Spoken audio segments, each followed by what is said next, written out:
کی بارگاہ عالیہ میں قبول اور منظور فرمائے۔ آج 21 رمضان المبارک کی صبح ہے اور 21 رمضان المبارک تاجدار العطا، صاحب ذوالفقار، صاحب اسرار، اسد اللہ الغالب، امام المشارق والمغارب، حضرت علی شیر خدا کرم اللہ تعالی وجہہ الکریم، آپ کا یوم شہادت ہے۔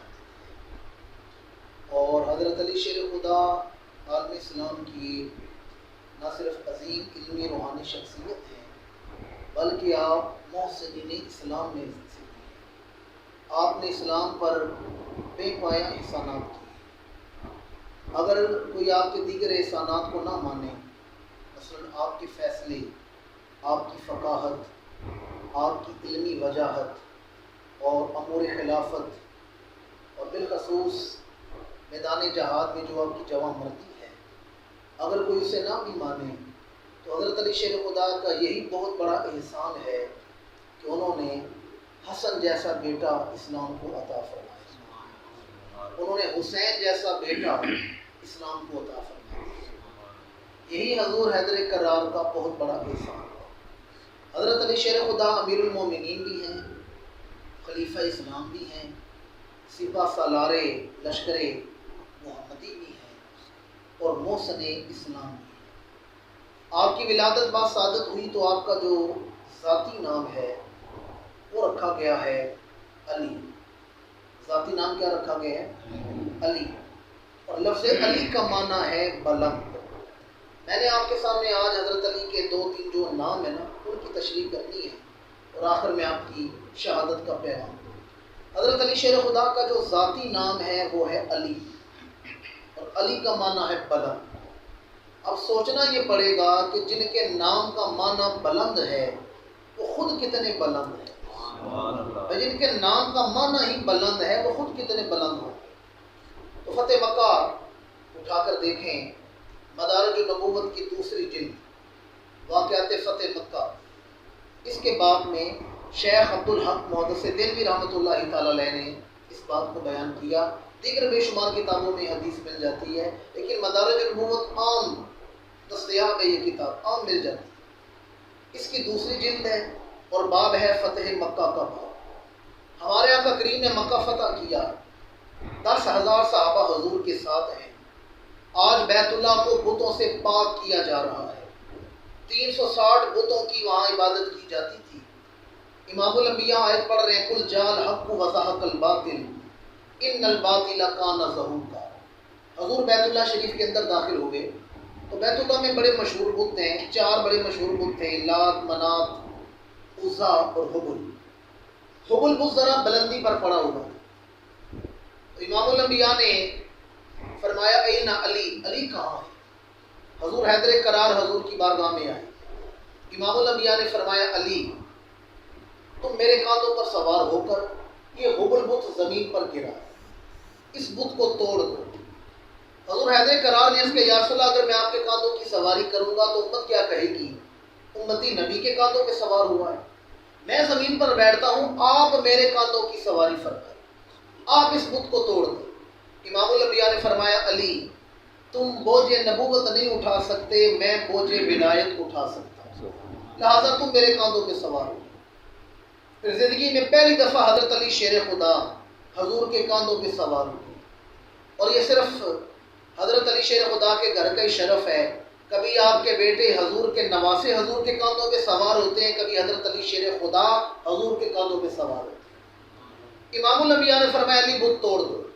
حضور حیدر کرار نے بت زمین پر گرایا، بت ٹکڑے ٹکڑے ہو گیا، پاش پاش ہو گیا۔ حضرت علی کا ایک لقب بت شکن بھی ہے، بتوں کو توڑنے والا۔ وہ بالکل ٹوٹ گیا۔ مجھے یاد ہے میرا مضمون کیا ہے، اور مولانا علی اصغر صاحب جانتے ہیں میں صرف ایک ہی مضمون پر بات کرنے کا عادی ہوں۔ میں بیان کر رہا تھا حضرت علی کا نام ہے علی، اور علی کا معنی ہے بلند۔ اب دیکھیں وہ کتنے بلند۔ جب بت ٹوٹ گیا تو امام الانبیاء نے فرمایا علی، آج زندگی میں پہلی دفعہ میرے کاندھوں پہ سوار ہوئے ہو، یہ تو بتاؤ کتنی بلندی پر پہنچ گئے، کتنی بلندی پر پہنچے۔ یہ برے صغیر ہے نا، جو سب کانٹیننٹ برے صغیر کے تمام مکاتب فکر کے علماء شیخ عبدالحق محدث دہلوی پر جا کر جمع ہو جاتے ہیں، مجتمع ہو جاتے ہیں، متفق ہو جاتے ہیں، جن کی کتاب کا حوالہ دے رہے ہیں۔ بارے دیگر بیان کروں، کتاب کا نام ہے مدارج النبوت، مصنف ہے شیخ عبدالحق محدث دہلوی، اور جلد دوسری، باب ہے فتح مکہ کا باب۔ امام الانبیاء نے فرمایا علی میرے کاندھوں پہ سوار ہوئے ہو، یہ تو بتاؤ کتنی بلندی پر پہنچے ہو؟ عرض کہ یا رسول اللہ اس وقت جو میرا سر ہے وہ ساق عرش کے ساتھ ٹکرا رہا ہے، عرش کے پائے کے ساتھ میرا سر ٹکرا رہا ہے۔ مشرق اور مغرب میرے دونوں ہاتھوں کے درمیان ہے، میں مشرق یا مغرب جہاں سے جو چیز اٹھانا چاہوں اٹھا سکتا ہوں۔ اس وقت میرا سر عرش کے پائے سے ٹکرا ہے۔ پھر حضرت علی حضور کے کاندھوں سے زمین پر اترے تو حضور نے دیکھا علی مسکرا رہے ہیں، ہونٹوں پہ تبسم ہے۔ امام الانبیاء نے فرمایا علی مسکرا کیوں رہے ہو؟ عرض کہ یا رسول اللہ میں تو یہ سوچ کے مسکرا رہا ہوں کہ میں اتنی بلندی سے زمین پر آیا ہوں پر مجھے چوٹ کوئی نہیں لگی، میں اتنی بلندی سے زمین پر اترا ہوں مجھے چوٹ نہیں لگی۔ ہمارے آقا مسکرائے، فرمایا علی جسے اٹھانے والے محمد ہوں اور اتارنے والا جبریل ہو اسے چوٹ کیسے لگ سکتی؟ جسے اٹھانے والے محمد ہوں اور اتارنے والا جبریل ہو اسے چوٹ کیسے لگ سکتی؟ اچھا یہ جو کتاب ہے نا مدارج النبوت، یہ فارسی کی کتاب ہے، دو ترجمے اردو میں میرے پاس موجود ہیں، علامہ مدشاہ تابش قصوری صاحب کا ترجمہ ہے اور علامہ معین الحق صاحب کا ترجمہ ہے۔ یہ اہل سنت کے عالم ہیں جن کے دو ترجمے میرے پاس موجود ہیں، جو دیکھنا چاہے میں دکھا سکتا ہوں۔ لیکن ایک دوسرے مکتبہ فکر کے عالم نے اس سے آگے بات لکھی ہے، اور وہ آپ سنیں گے تو آپ نے زندگی میں پہلی دفعہ وہ بات سنیں گے، پہلے نہیں سنی ہوگی۔ یاد رہے اہل سنت و جماعت کے عالم دین نے نہیں کہا، یہ دوسرے مکتبہ فکر کے عالم دین نے اس بات کو اس سے آگے اسی باب میں لکھا ہے۔ جب حضرت علی حضور کے کاندھوں سے زمین پر آئے مسکرائے تو پھر حضرت علی نے حضور کی اللہ کی بارگاہ میں سجدہ شکر ادا کرنا ہے۔ جب آپ نے سجدہ کیا ہے تو جانتے ہیں سجدہ کہاں کیا ہے؟ حضور کے قدموں والی جگہ پہ سجدہ کیا، قدموں والی جگہ پہ سجدہ کیا۔ اچھا سجدہ حضور کو نہیں کیا، سجدہ اللہ کو کیا، سجدہ کا حضور کے قدم ہے۔ جیسے ازل کے روز اللہ نے فرشتوں کو حکم دیا سجدہ کرو، سارے فرشتوں نے سجدہ کیا ہے، تو جناب آدم کو سجدہ کیا نہیں، سجدہ اللہ کو کیا۔ اس وقت قبلہ وجود آدم تھا، اور جہاں وہ وجود پڑا ہوا تھا آج وہی بیت اللہ ہمارا قبلہ بنایا گیا۔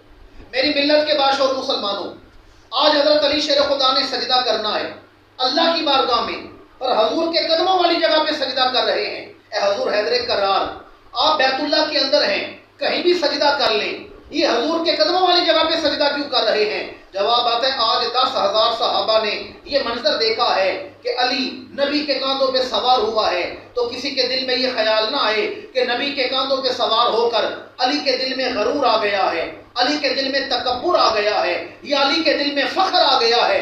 میں تو حضور کے قدموں والی جگہ پر اللہ کو سجدہ کر کے بتانا یہ چاہتا ہوں علی جتنی بلندی پر پہنچا ہے مصطفیٰ کے قدموں کے صدقے سے ہی پہنچا۔ علی کو جتنا عروج ملا ہے قدمین رسول کے صدقے سے ہی ملا۔ تو حضرت علی شیر خدا کا ذاتی نام ہے علی، اور علی کا معنی ہے بلند۔ دوسرا آپ کا ایک معروف نام ہے حیدر، اس کی نسبت سے ہم ایک نعرہ بھی لگاتے ہیں جسے نعرہ حیدری کہا جاتا ہے۔ یہ آپ کا حیدر نام کب رکھا گیا ہے؟ تو یاد رکھیں حیدر کا مطلب ہے شیر۔ حیدر کا مطلب کیا ہے؟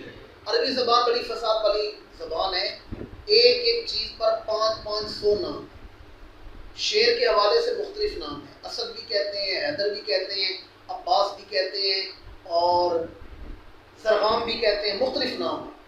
حضرت علی شیر خدا کا نام حیدر کب رکھا گیا؟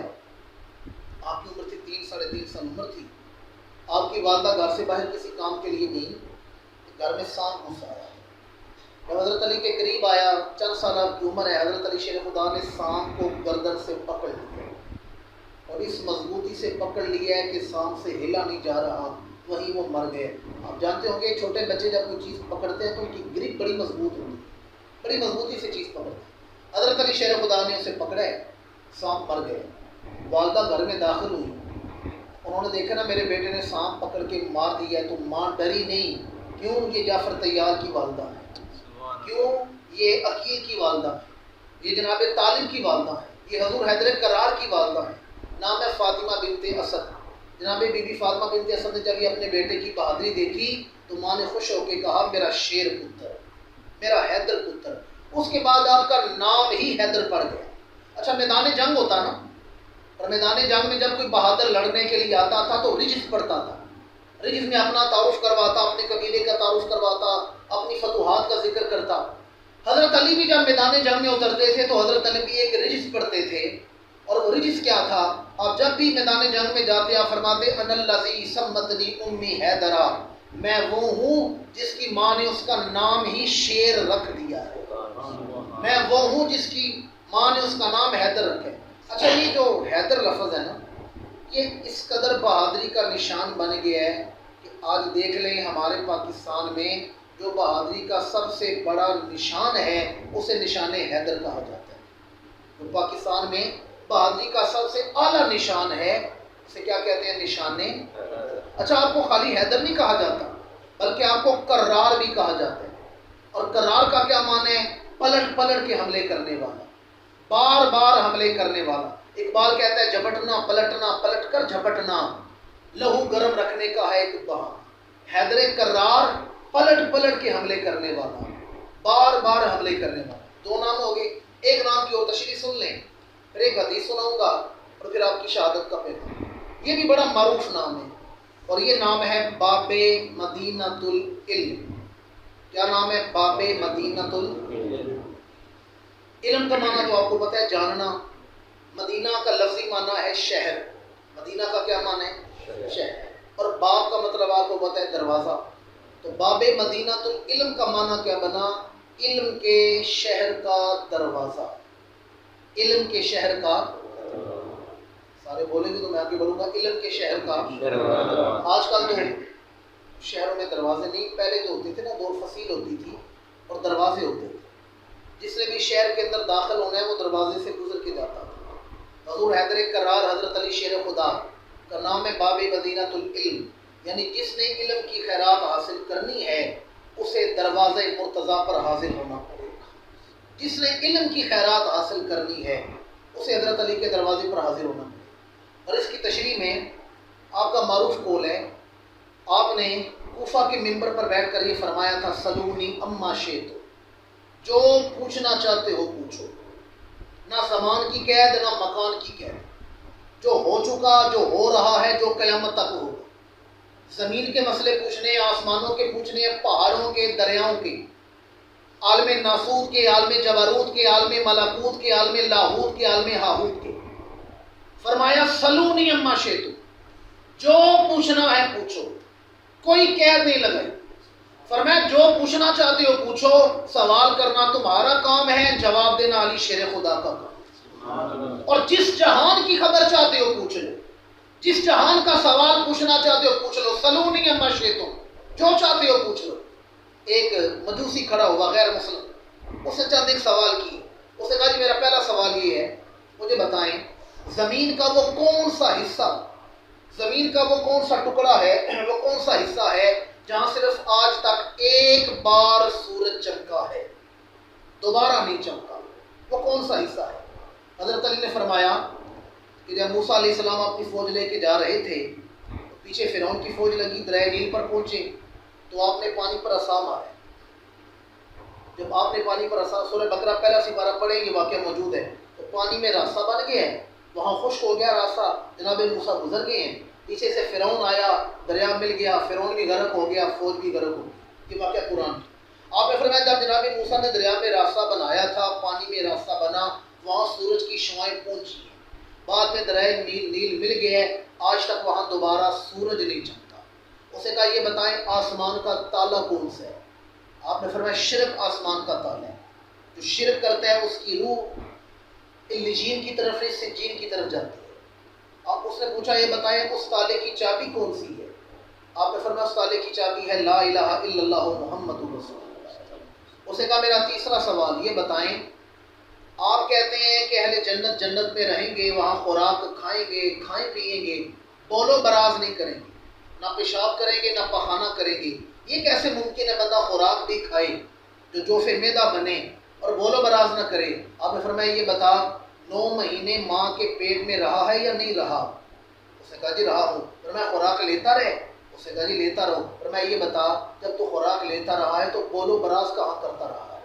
اس نے کہا مجھے وہ بتائیں وہ کون سی قبر ہے، وہ کون سی قبر جو ایک زندہ کو لیے پھرتی تھی؟ فرمایا یونس علیہ السلام مچھلی کے پیٹ میں رہی۔ اس نے کہا مجھے بتائیں وہ کون سا بند جگہ ہے جہاں ہوا نہیں جاتی لیکن وہاں پھر بھی زندگی موجود ہے؟ فرمایا انڈے کے اندر چوزا زندگی پاتا ہے۔ ویسے سوال بے شمار ہیں، میں آخری سوال کی طرف آ رہا ہوں۔ اس نے کہا میرا آخری سوال بتا دیں، یہ بتائیں آپ ان دیکھے خدا کو مانتے ہیں، آپ بن دیکھے خدا کو ماننے کی دعوت دیتے ہیں، یہ بتائیں کیا کبھی آپ نے اپنے رب کے جلوے بھی کیے ہیں؟ حضرت علی کے ماتھے پر غیرت عشق رسول کا پسینہ آ گیا۔ اور میں کیا سمجھتے ہو علی بے حضوری کی نمازیں پڑھتا ہے؟ علی جب نماز پڑھتا ہے علی سجدہ بعد میں کرتا ہے، مسجود کا دیدار پہلے کرتا ہے۔ علی سجدہ بعد میں ادا کرتا ہے۔ یاد رکھیں اللہ تعالیٰ کا دیدار ہر کسی کو اس کے مقام و مرتبہ کے حوالے سے ہے، اور میں علی جب سجدہ کرتا ہے اللہ کی تجلی کو دیکھ کر سجدہ کرتے ہیں۔ سلونی اما شیتم، حضور حیدر کرار کے علم کی بات چلی ہے، میرے پاس وقت ہوتا تو میں 1 گھنٹہ صرف آپ کے علم پر بات کرتا، لیکن وقت مخصوص ہے۔ حضرت علی شیر خدا کا فرمان ہے، آپ کے پاس ایک نوجوان آیا اور اس نے آ کر پوچھا حضور حیدر کرار یہ تو بتائیں کسی بڑے عالم سے ہم 100 سوال پوچھیں وہ 70 کے جواب تو دے دیتا ہے لیکن 30 کے بارے میں کہتا ہے میں تمہیں سوچ کے بتاؤں گا یا دیکھ کر بتاؤں گا۔ آپ سے ہم نے جب بھی کوئی سوال پوچھے آپ نے فوراً جواب دے دیا، کبھی سوچا نہیں، کبھی تردد میں نہیں پڑے، ذہن پر زور نہیں دیا، نہ کبھی کہیں سے دیکھ کر بتایا، پوچھ کر بتایا، جیسے سوال کرتے ہیں فوراً آپ جواب دے دیتے ہیں۔ حضرت علی مسکرائے، فرمایا یہ بتا تیرے ہاتھ کی انگلیاں کتنی ہیں؟ اس نے کہا جی 5 انگلیاں۔ اور میں فوراً کیوں جواب دیا؟ پہلے سوچتا پھر گنتا 1 2 3 4 5 پھر جواب دیتا۔ اس نے کہا جی اس میں گننے سوچنے والی کیا بات ہے، یہ تو بڑی واضح سی بات ہے، میرے ہاتھ کی انگلیاں 5 ہیں۔ حضرت علی مسکرائے، فرمایا جس طرح تیرے لیے تیرے ہاتھ کی انگلیاں واضح ہیں علی کے لیے قرآن و حدیث کا سارا علم واضح ہے۔ جیسے تیرے لیے ہاتھ کی انگلیاں واضح ہیں علی کے لیے قرآن و حدیث کا سارا علم واضح ہے۔ اور اب جو بات آپ کو سنانے لگا ہوں، اس ناچیز نے جو سفر کیا، جو مطالعہ کیا، بزرگان دین کے جوڑے سیدھے کیے، یہ بات میں نے کسی کی زبان سے نہیں سنی جو حضرت علی کا دعویٰ ہے، اور بڑی آپ کی توجہ کا طالب ہوں۔ حضرت علی فرماتے ہیں قرآن مجید کی جتنی آیات ہیں الحمد سے والناس تک، قرآن میں جتنی آیات ہیں، فرمایا کہیں سے کوئی ایک آیت پڑھ دو۔ آج کل تو آپ سنتے ہیں حفاظ دور کرتے ہیں اور منزل پڑھتے ہیں، رات تراویح میں قرآن سناتے ہیں، فر قرآن آتا ہے جہاں سے چاہے آیت پڑھ لیں، حافظ قرآن کو کیا مسئلہ ہے؟ حضرت علی شیر خدا فرماتے ہیں الحمد سے والناس تک پورا قرآن لے آؤ، بس کہیں سے کوئی ایک آیت پڑھ دو، بڑی توجہ کا طالب، ایک آیت پڑھ دو، میں تمہیں بتاؤں گا یہ آیت دن کے وقت اتری ہے یا رات کے وقت اتری ہے۔ آپ نہیں سمجھے میں کیا بیان کر رہا ہوں؟ پر میں کہیں سے کوئی آیت پڑھو، میں تمہیں بتاؤں گا یہ آیت دن کے وقت اتری ہے یا رات کے وقت اتری ہے، یہ آیت پہاڑ پر اتری ہے یا کسی وادی میں اتری ہے، یہ میدان جنگ میں اتری ہے یا حالت امن میں اتری ہے، یہ پانیوں میں اتری ہے یا خشکی میں اتری ہے، یہ نبی کے گھر میں اتری ہے یا مسجد میں اتری ہے، یہ حالت امن میں اتری ہے یا میدان جنگ میں اتری ہے۔ فرمایا قرآن کی کہیں سے کوئی آیت پڑھو، علی تمہیں بتائے گا اس آیت کا شان نزول کیا ہے، وجہ نزول کیا ہے، مقصد نزول کیا ہے، جگہ نزول کیا ہے اور وقت نزول کیا ہے۔ فرمایا قرآن کی کوئی آیت پڑھنا تمہارا کام ہے، اس کے جملہ مسائل بیان کرنا علی شیر خدا کا۔ اور اس سے بڑھ کے سنیں حضرت علی شیر خدا، آپ فرماتے ہیں میں وہ علی ہوں میرے پاس قرآن کا عالم، قرآن کا بڑے بدبخت ہوں گے، ایک وہ جس نے صالح علیہ السلام کی اونٹنی کی کونچے کاٹی تھی، اور دوسرا جو علی پر حملہ کرے گا۔ پتہ ہے اس کا مطلب کیا ہے؟ قرآن مجید سورہ والضحیٰ، سورہ والشمس میں بھی اس کا ذکر ہے۔ صالح علیہ السلام کے پاس قوم نے آ کر کہا تھا اگر آپ اللہ کے نبی ہیں تو سامنے پہاڑ سے ہمیں زندہ اونٹنی نکال کر دکھائیں جو حاملہ بھی ہو اور تھوڑی دیر بعد بچہ بھی جنم دے۔ عقل کے خلاف ہے، پہاڑوں سے زمین سے بکریاں یا جانور پیدا نہیں ہوتے، اونٹنیاں پیدا نہیں ہوتی اور پھر حاملہ ہوتی ہیں۔ اور قرآن پڑھ رہا ہوں، جہاں عقل ختم ہو جاتی ہے وہاں سے شان نبوت شروع ہوتی ہے۔ جناب صلی اللہ علیہ وسلم آگے بڑھے، اپنا عصا ڈنڈا اٹھا کر پہاڑ پر مارا اور کہا مجھے نبی بنا کر بھیجنے والے ذرا میری سچائی کو بھی ظاہر فرما۔ اور وہ پہاڑ پھٹ گیا، اونٹنی نکلی، بچہ بھی جنم دیا۔ اللہ کا حکم تھا یہ ناقۃ اللہ ہے۔ کیا ہے؟ ناقۃ اللہ وسقیاھا سورۃ الشمس میں یہ ناقۃ اللہ ہے، اللہ کی اونٹنی ہے۔ ایک بدبخت آگے بڑھا، اس نے اونٹنی کی پونچھ کاٹی، جیسے اونٹنی زمین پر گری اور شہید کر دیا گیا۔ پھر اللہ کا عذاب آیا ہے، اور عذاب کیا آیا ہے؟ فَدَمْدَمَ عَلَيْهِمْ رَبُّهُمْ بِذَنبِهِمْ فَسَوَّاهَا۔ پورے قرآن میں یہ لفظ صرف ایک دفعہ آیا، دوبارہ نہیں آیا۔ فَدَمْدَمَ ایک دفعہ یہ لفظ آیا۔ اگر آپ اس لفظ کے ترجمے کی شدت پر غور کر لینا، ایک بہت بڑا روح حاضر کا مسئلہ آپ کے دل میں خود بخود اتر جائے گا۔ فَدَمْدَمَ بڑا بھی اس کا ترجمہ۔ اچھا، ترجمہ کرنے والے جب ترجمہ کرتے ہیں نا اس لفظ کا، وہ کہتے ہیں یہ اتنا شدید لفظ ہے، اس کے معنی کا ہمیں لفظ ہی کوئی نہیں ملتا، یہ اتنا شدید لفظ ہے۔ کم سے کم ترجمہ یہ کیا گیا ہے کہ جیسے ہم چکی میں آٹا پیستے ہیں نا، تو ہم گندم ڈال کر گندم پیس دیتے ہیں۔ فَدَمْدَمَ اللہ فرماتے ہیں ہم نے انہیں پیس کے رکھ دیا ہے۔ کیا کر دیا ہے؟ جیسے آٹا پیسا جاتا ہے ایسے پیس دیا۔ اچھا کیوں پیس؟ اب آپ کو سمجھ آ گیا عزت رسول کا مسئلہ کیا ہے، ناموس رسالت کا مسئلہ کیا ہے۔ بھائی جو نبی کی ڈھانچی کی بے ادبی کرے وہ عذاب کا مستحق ہے، اور جو نبیوں کے ایمان کی بے ادبی کرے وہ قتل ہونے کا مستحق ہے یا نہیں؟ بولتے نہیں آپ؟ دو بڑا نازک ہے، لوگ ڈرتے ہیں۔ جو امام الانبیاء کا بے ادب ہے اس کی کم از کم سزا یہ ہے اسے عام موت نہیں ذلت کی موت مارا جائے۔ میری ملت کے باشعور مسلمانوں جو بات میں عرض کر رہا تھا، امام الانبیاء نے فرمایا وہ بڑا بدبخت ہے جس نے سالے کی اونٹنی پر حملہ کیا تھا، اور دوسرا انسانیت میں سب سے بڑا بدبخت وہ ہوگا جو علی پر حملہ کرے گا۔ وہاں اونٹنی ہے، یہاں حضرت علی شیر خدا ہے، وہ مقابلہ کیا بنتا ہے؟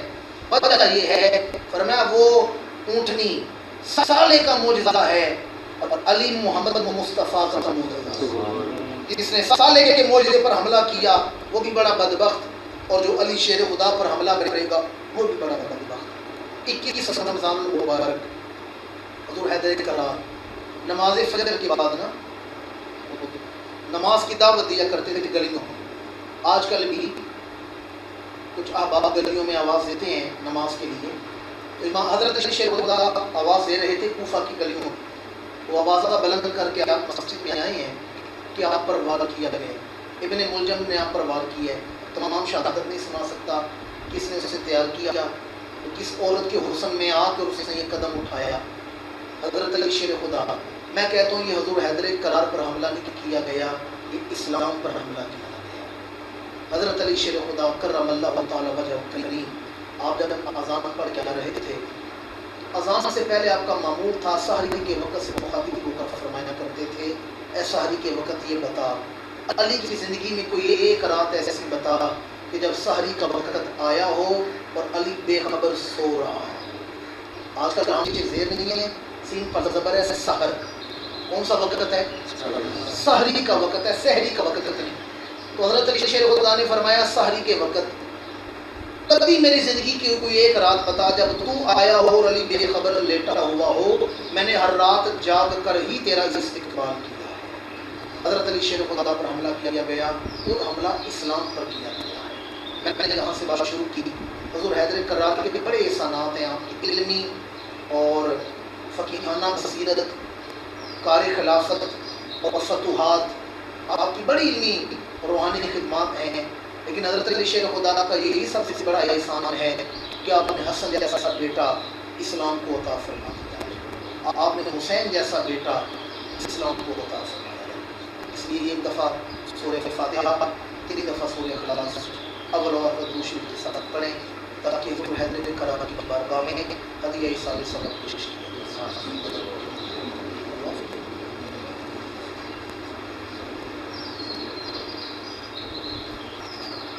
اللهم صل على سيدنا ومولانا محمد وعلى آله وصحبه وبارك وسلم۔ اللهم انت السلام ومنك السلام وإليك يرجع السلام، حينا ربنا بالسلام وفقنا دار السلام، تبارك ربنا وتعالى يا ذا الجلال والإكرام۔